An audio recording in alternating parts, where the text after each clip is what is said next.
There's nothing that brings strangers together faster than discovering a shared passion for golf. And there's no one better equipped to talk about the global reach of the game than today's guest. Stay with us here on The Business of Golf.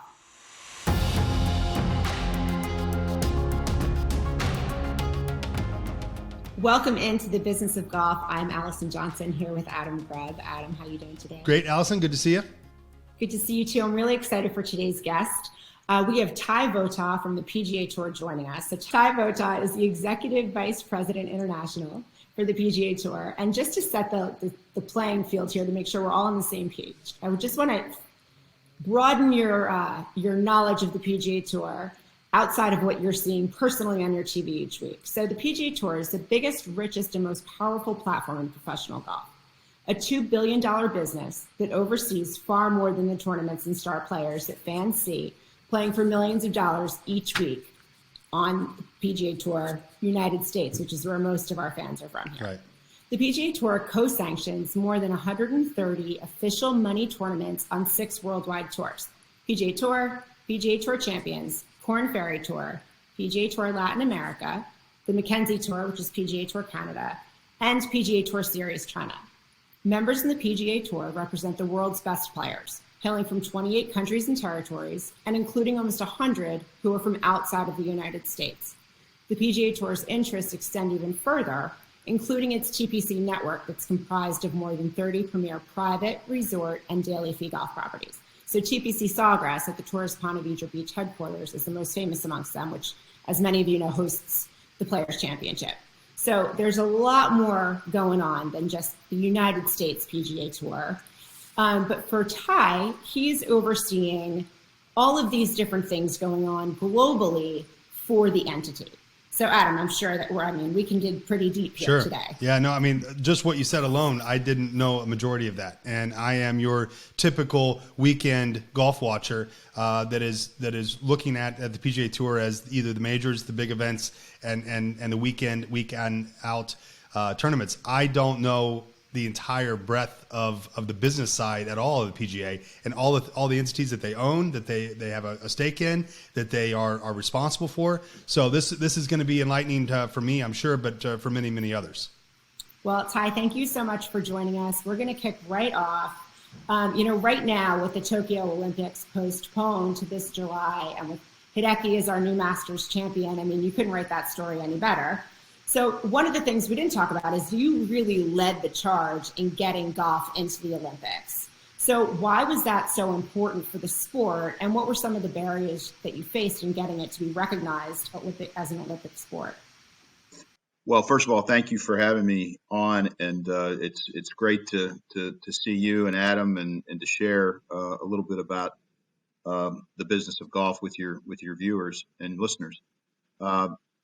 We started the process of getting golf into the Olympics in April of 2008, when the process that the IOC put into place to add 2 sports to the 2016 program commenced. And so we were up against 6 other sports over this 18-month period where presentations were made, meetings were held. They call it lobbying for a reason, because you were typically in a hotel lobby talking to IOC members about the merits of golf. And to be candid, the PGA Tour, for many previous attempts to get golf in the Olympics, were somewhat neutral to negative on it, simply because of when the Olympics are held, right in the middle of our prime season. We have TV contracts, we have sponsorship agreements, we have tournaments that are in that time frame. So from a scheduling perspective, finding a week for our schedule for an Olympic competition in that time frame was always difficult. But we were approached by the USGA and the R&A, the 2 founding organizations for the International Golf Federation, in 2008 and they shared with us that their member organizations, the other national federations from around the world, had conducted a survey where they asked them what would be the fastest and most efficient way for you to grow your sport, or golf, in your country. And 85-90% response was make it an Olympic sport.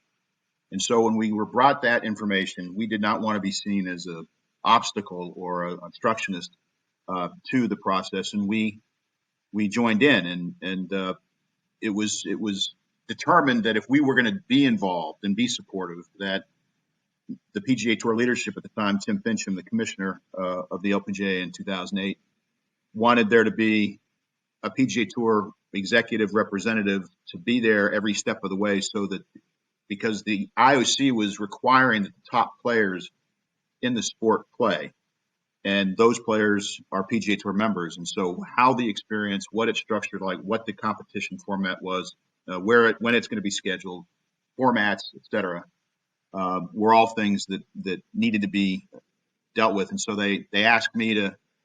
I'd been with the LPGA before that, before my time with the PGA Tour, and so because it was a women and men joint bid, and then Peter Dawson, the R&A CEO and one of the founding members of the IGF, the International Golf Federation, was my partner in that. And so we traveled the world for 18 months trying to get golf in the Olympics. And fortunately, in Copenhagen in October of 2009, the IOC voted golf in, and we were on our way to preparing for the Rio Games. That's so strange to me, because you would think at a global game that golf is, and the history of golf for hundreds of years, of all of the sports that are in the Olympics, golf made the most sense, and more people around the world wanted that in there. Why do you think it took years and so many Olympics in order for someone to go, hey, let's put that in there? Well, it's a great question, and it's one that was raised a number of times. There are some naysayers to whether golf should be an Olympic sport, because within the Olympic movement and within golf media cognoscenti, if you will, there is a sense in some corners that unless Olympic achievement is the highest achievement in a sport, it shouldn't be an Olympic sport. And so people feel that way about tennis. People feel that way about basketball. And they felt that way about golf. They felt the 4 major championships, the Players' Championship, Ryder Cup, President's Cup, those events happening every year or every other year were the pinnacle of the sport. And do you need an Olympic golf competition to be added to that collection of events? And so we had to overcome a little bit of that naysaying. And we always took the position that Olympic golf was not going to be in replacement of those other achievements. That was going to be in addition to.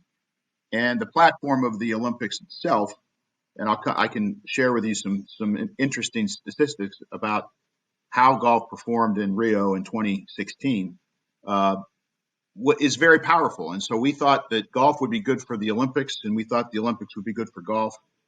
And some of the obstacles that you mentioned, that I just mentioned, were part of the discussions we would have with IOC members.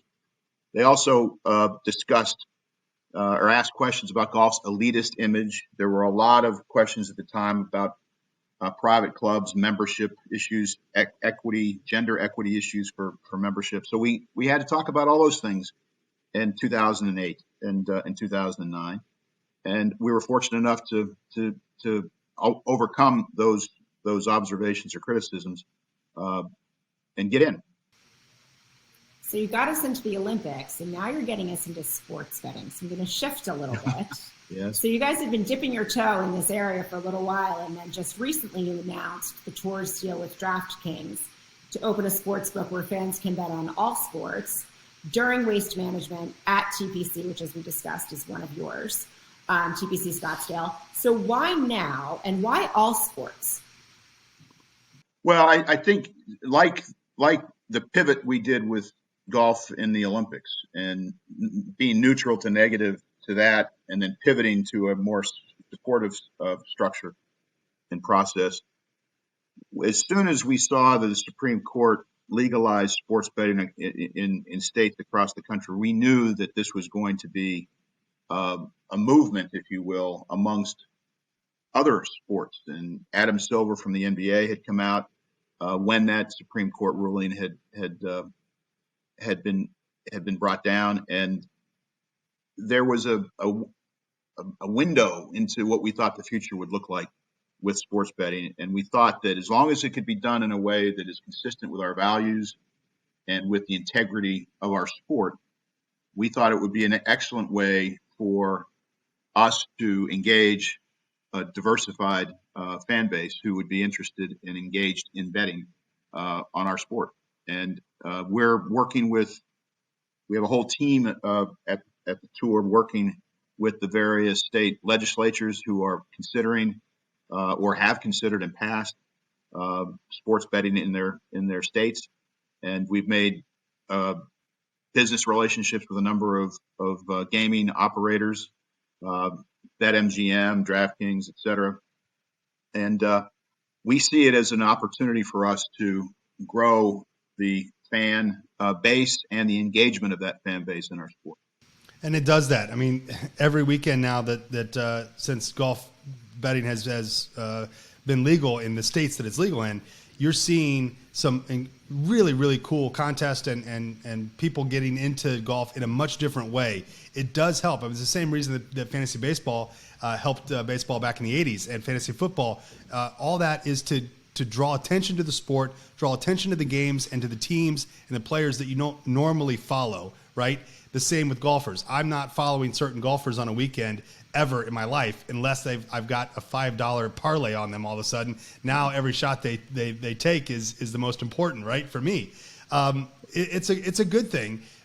Are there naysayers? Of course there are. But this is a good thing for a lot of the pro sports because you are embracing it and you're coming in and saying, look, we're not going to push that aside and pretend that's not happening. We're going to embrace it. We're going to probably get a little piece of the action too. From a business perspective, that makes the most sense. Were you surprised at how, I guess, easy, and I use that term loosely, easy it was to get this deal done with DraftKings? Well, we have 6 official betting operators, and so they all were interested in having a relationship with the PGA Tour and riding this wave, if you will, from mobile apps to sports books in casinos around the country. Surprise isn't necessarily I've never lost my capacity to be surprised, and so. Or the opposite maxim, never think you have all the answers because you never do. And so when opportunities like this present themselves, we wanted to make sure that if it was inevitable that this was going to take place across sports, we wanted to do it in a way that was consistent with the culture and ethos of our sport and the values that we represent in terms of integrity. And so we put those protections in all of our agreements, and they're moving along at a nice pace. Well, I bet last weekend and I won nothing, so I hope you are getting a cut of it because let me tell you, it's not working out for me so well. But so one of the things that we love to do here at Business of Golf is really, dive a little bit deeper into the inner workings of how things work in the business and how money is made and spent, that kind of thing. So one of the things that I don't think a lot of people know is when you go to a PGA Tour event, and we talked about this a little bit with Steve Gent from Sanderson Farms. So there's kind of this triangle of how these events work if it's not a championship management event, right? So you've got the PGA Tour, your tournament staff, and your title sponsor, and they work together to create this fantastic event on site, on camera, all good things, social media, etc. So there are a lot of different ways for the consumer to interact with content from social media and now all these apps and etc. So, one of the things that I think would be interesting to talk about a little bit is what is the PGA Tour's area of influence and what do they do on those events that are not champ management tournaments? And how do you work with and support the tournament staff and the sponsors? If you mentioned championship management, that's our owned and operated event division. So the Players Championship is an event that Championship Management owns and operates within the overall PGA Tour umbrella.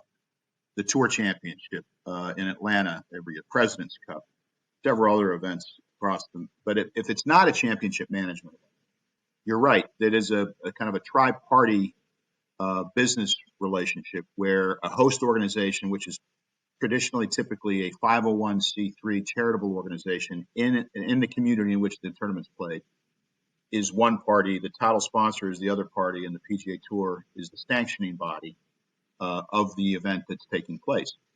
And each of our host organizations, are set up for having the event be a charitable vehicle, fundraising vehicle for uh, their activities or the activities of various charities in their communities. And so every organization's net profits are required to go to some charitable activity in the community in which they're played, or if it's a national charity, that charity. The title sponsor gets the branding, gets the hosting opportunities in terms of guests, customers, corporate hospitality, et cetera. And the PGA Tour, as the sanctioning body, delivers the competition to that community, controls the competition in terms of inside the ropes, delivers our players and gives our players the financial opportunities and the playing opportunities that they're embodied in the tournament itself.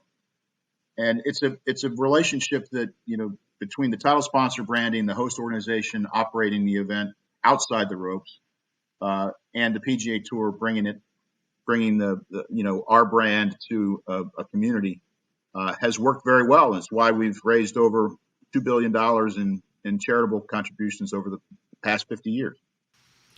What is one of the things that you think somebody wouldn't know about the PGA Tour and what you guys do on a yearly basis, or all the different things that you have your hands in that's outside of the weekend golf? Well, I'll start with charity. I think we've tried to, for an organization to every year help facilitate the raising and distribution of hundreds of millions of dollars of charitable contributions to worthy 3,000 charities around the United States. And we've marketed that. We have tried to emphasize the fact that our players also, in addition to our tournaments, have their own charities, have their own foundations, have their own charitable causes that they support to upwards to $50 million a year themselves. And so all of those things, we know about it, but when we have conversations with people who don't necessarily know, to your question, everything about the PGA Tour, that's something that surprises them in many respects. Despite the fact that it's not something we shy away from. We don't blow our horn, in a obnoxious way, but we do want to make sure that people know that we are built as a charitable platform for 3,000 charities around the country. In addition to the tournaments that we do, we're also a media company.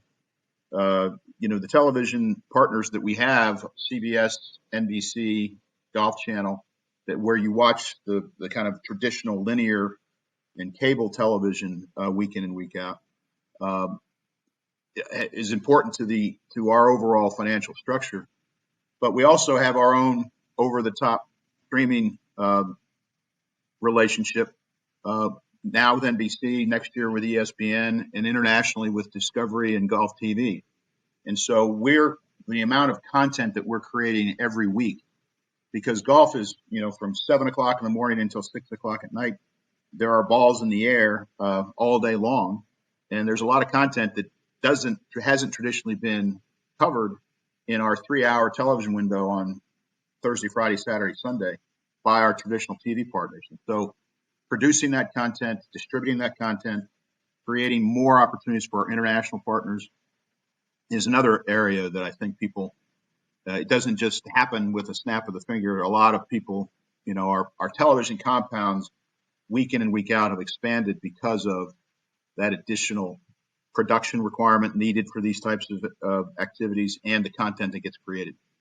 So when we look back at the landscape of how golf has changed over the past, decade, 2 decades, not only from you talk about the content and content delivery and all of these changes in technology, that is a tremendous amount of change and growth quickly. But I mean, if you look back 15 years ago, all of these international tours didn't exist. So talk a little bit about your reach globally. Well, the United States is by far the largest golf economy in the world. And so in order for us to have the success that we have, there clearly has to be a relevance of our sport in the largest golf economy in the world. But we want to expand our brand and grow the game outside of golf. The Olympics was a part of that. But 15 years ago, you're right. when I came to the PGA Tour in 2006, there was not a PGA Tour Latino America, a Mackenzie Tour, PGA Tour Canada, or a PGA Tour China Series. We didn't have offices in Tokyo and in London and in Beijing like we do today. And the number of sanctioned events, official events that our players could play were predominantly in the United States outside of the traditional, Open Championships in the UK or the Canadian Open in Canada.